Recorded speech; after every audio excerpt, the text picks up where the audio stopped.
Welcome to Marketplace Tech Bytes, our weekly review of the biggest stories making headlines across the industry. I'm your host, Lily Jamali. This week on the show, the Senate passes online safety legislation for kids. We look at Facebook and Instagram parent Meta's changing AI strategy, and EV lessons and regrets with Joanna Stern. And joining me this week is Joanna Stern. She is the senior personal technology columnist at the Wall Street Journal. Hey, Joanna. Hi. Hey, great to have you back. We're going to start, as we always do, with our bite of the week. This is a number that says a little something about the week that was in tech.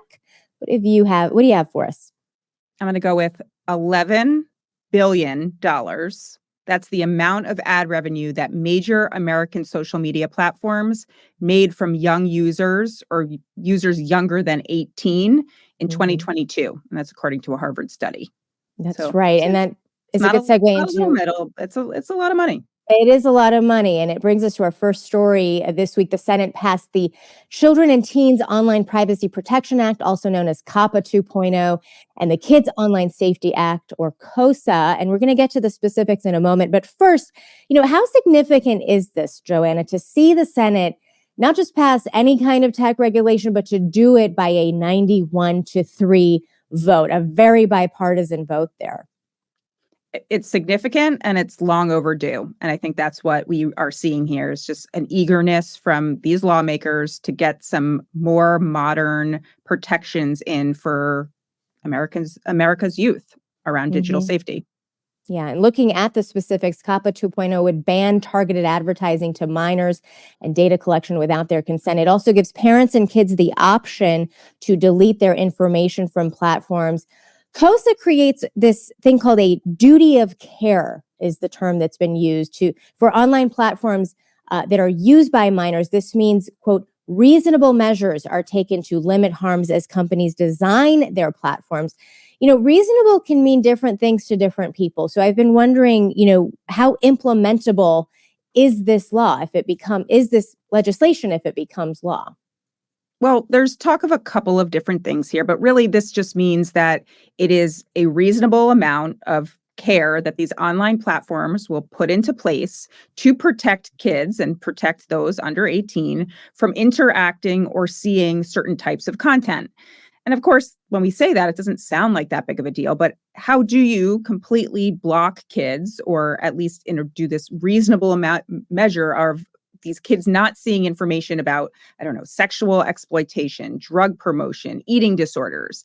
And I think there are some reasonable ways, to use that word again, that these companies can do that, right? Blocking searches, blocking hashtags, things that we've seen them try to do before. But there, of course, are loopholes. And so that is the question about how much can they do?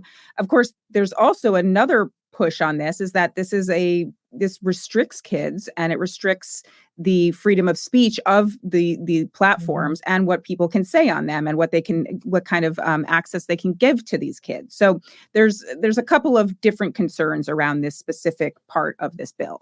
Yeah, and I do want to read a brief statement from the Electronic Frontier Foundation, which is among the civil society groups opposing this bill. It's not just the tech lobby that's against this legislation. They say it is, quote, a terrible idea to let politicians and bureaucrats decide what people should read and view online. Well, this now goes to the House of Representatives, which is in recess for the month. They took an early August recess. Senate Majority Leader Chuck Schumer is urging House members to pass this legislation, quote, as soon as they can. Well, on to our second story this week. Facebook and Instagram parent Meta started rolling out AI Studio in the U.S. Creators on its platforms can create avatars of themselves to interact Q&A style with followers. So, Joanna, the company just killed its celebrity AI chatbot, which kind of came and went without a lot of fanfare. Where is Meta in the AI race right now, would you say? Because some of these ideas are feeling a little random, I would say. Yeah. So one, not surprised at all that they killed off whatever they had done with celebrities and those chatbots. It was the weirdest thing. You would have like these stars like Paris Hilton or Charlie D'Amelio, these sort of younger the stars that appeal to younger audience, but they weren't themselves, and they were chatbots just with their faces, but different personas. And I truly, I believe that I'm probably one of the only people that ever talked to these chatbots. So I'm not And only because you were surprised. paid to do so. And yes, because it was my job. I am not surprised in the slightest that they decided, hey, we are not going in that direction.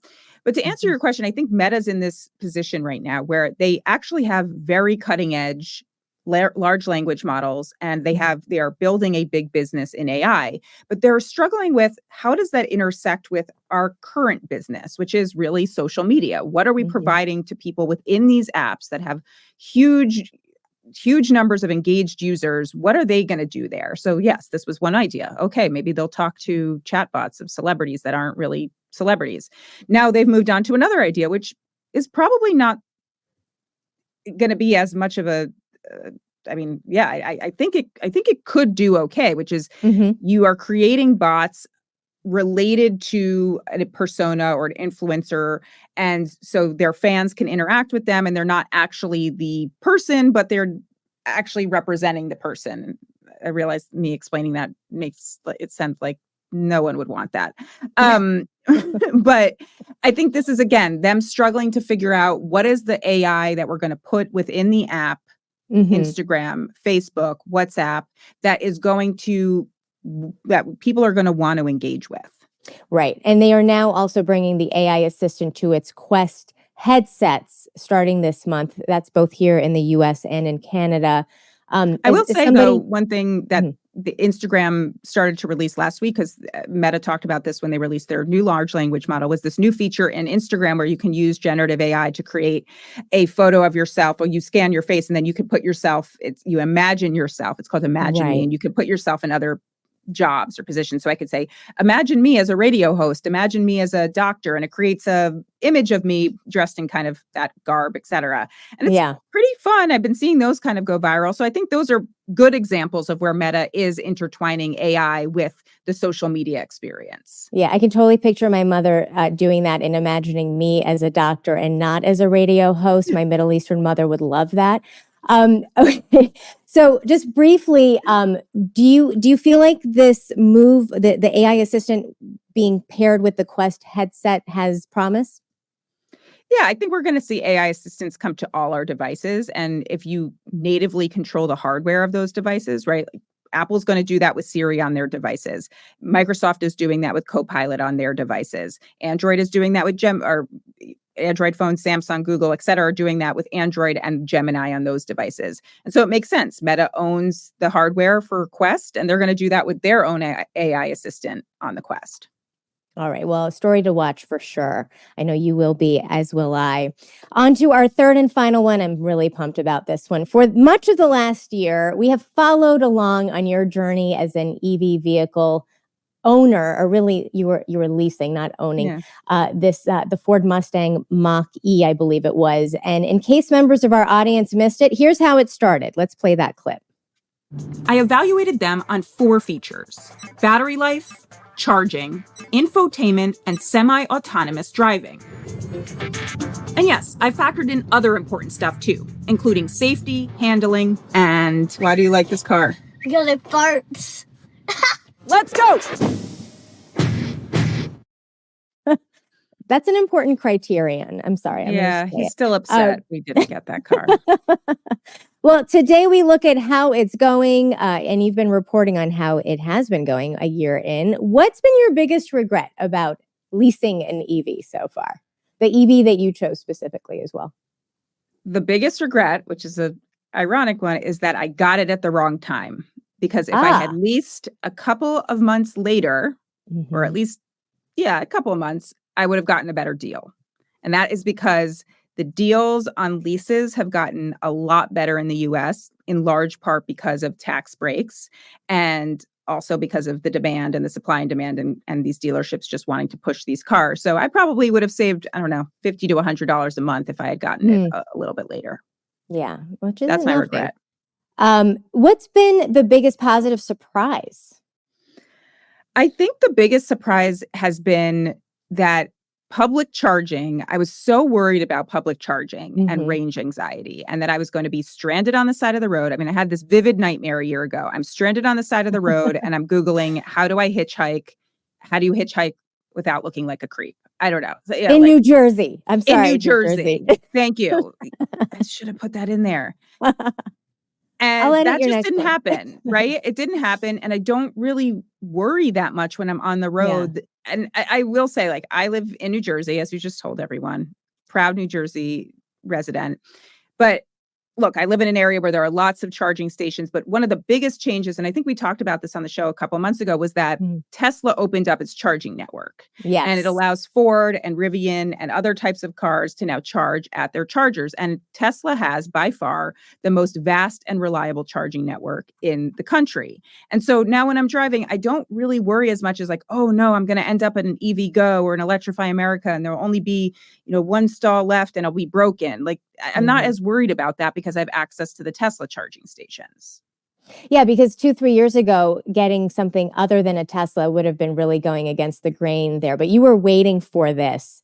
Yeah, the It timing it was was right for me. yeah, so on that front, you actually nailed the timing. Really well done. Well, it's been really fun following along, and it's always great to see you. Thank you so much for being here today. You too. Thanks for having me. All right, that was Joanna Stern, senior personal technology columnist for the Wall Street Journal. Thanks to all of you for watching Marketplace Tech Bytes Week in Review. Before we go, I wanted to let you know that this is my final week with Marketplace Tech. It has been such a blast getting to work with the amazing team here over the last year and to make this show for you, our audience. Thanks for coming along with us on this ride. I am really going to miss it around here. You are, however, in great hands with my colleagues. I'm going to be watching and listening to. I like to say I'm Marketplace's #1 fan, and that's not going to change. Well, as always, make sure to like this video and to subscribe to us. We are at Marketplace APM on YouTube. Jesus Alvarado, who I can now reveal is my favorite Capricorn Sun Leo Moon combo. He's the guy who produced this week's episode, and I'm Lily Jamali.